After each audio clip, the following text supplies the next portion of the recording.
Tonight, Wagga Council makes big changes amid a firestorm of animal abuse claims. Police winning the fight against burglars, but our elderly are still at risk. A proud day still celebrating after a local junior debuts with style. And more fine and warm autumn weather on the way, but it is set to cool down. I'll let you know when shortly. This is Prime7 News at 6 with Freya Cole. Good evening. Wagga City has been forced to make sweeping changes amid a storm of national outrage over treatment of animals at the pound. Among the shocking allegations, 2 cats dumped alive in a freezer and dozens of animals vanishing from council records without a trace.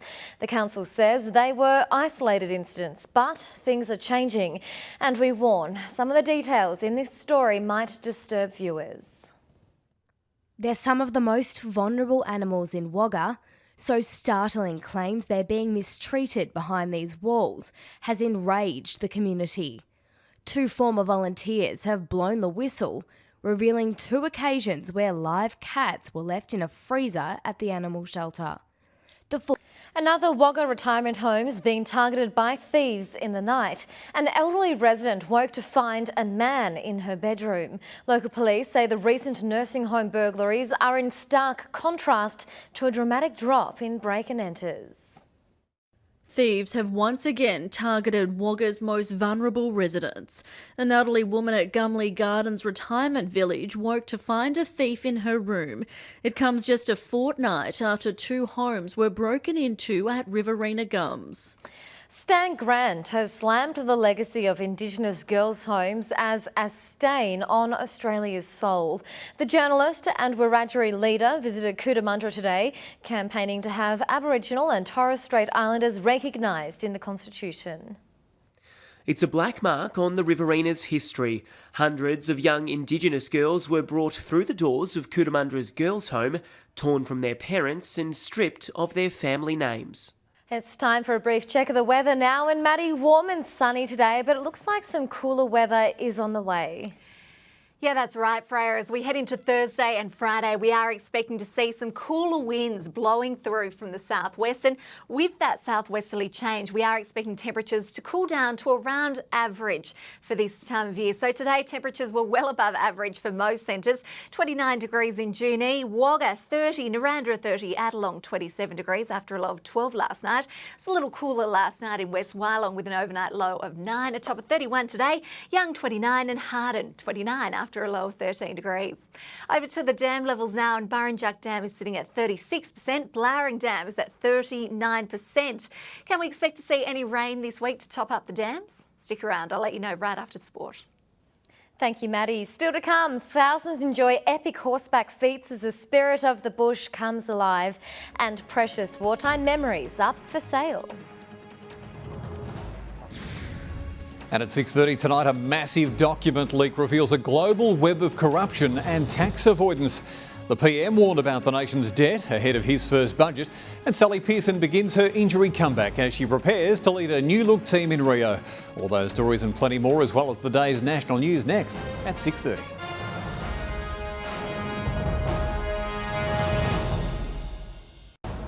Stay in touch 24/7 with Prime7 News. Wagga's only female councillor is calling for more women to stand for local government. Yvonne Braid is one of 11 Wagga councillors, well below the state average representation of 27%. I'm a firm believer in best person for the job, but hey, women are up there with the males today and you can't deny that. I think it'll make it a much better council. More than half of Wagga's current councillors are unsure if they'll recontest in September's election.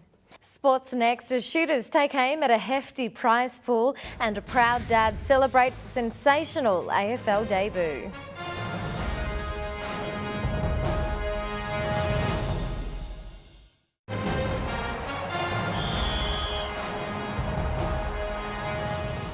It was the debut goal that AFL draftees can only dream of. Wagga's Dougal Howard gave Port Adelaide something to celebrate in their shocker showdown. And back home, his delighted family could not be more proud. The man on the mark, Wingard. It wasn't the best night for Port Adelaide, but this goal made it all worthwhile for a Wagga debutant. Dougal Howard won't forget this showdown anytime soon. 50 teams of 12 students have taken to Connolly Rugby Park for the biggest gala day on the rugby calendar. For 4 teams, this is only a stepping stone. 600 keen students battled it out for their schools. Southern Inland Rugby had their hands full, running matches from 9 a.m. until 3. While some talented rugby players took to the field, some not so familiar faces stepped up for the occasion. Really good. A lot of cross-code players like League, AFL, all getting involved. Soccer. It's good to see them try a new sport in rugby union, and it looks like they're really enjoying it as well. The goal for these kids is to head over to Canberra for the finals day next month.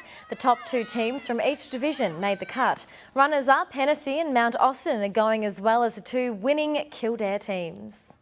And that's sport for now. Stay with us. There's more sunny weather ahead. The outlook in just a moment.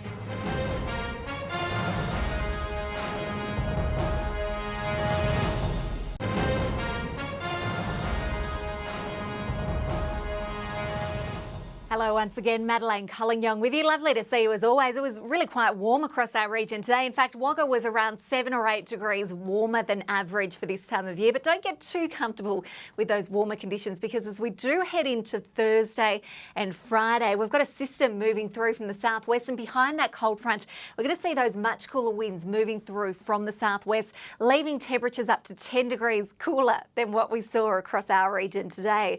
But zooming in now and taking a look at what's happening on the forecast for tomorrow. We are expecting the wind to pick up across our area tomorrow ahead of that cool change.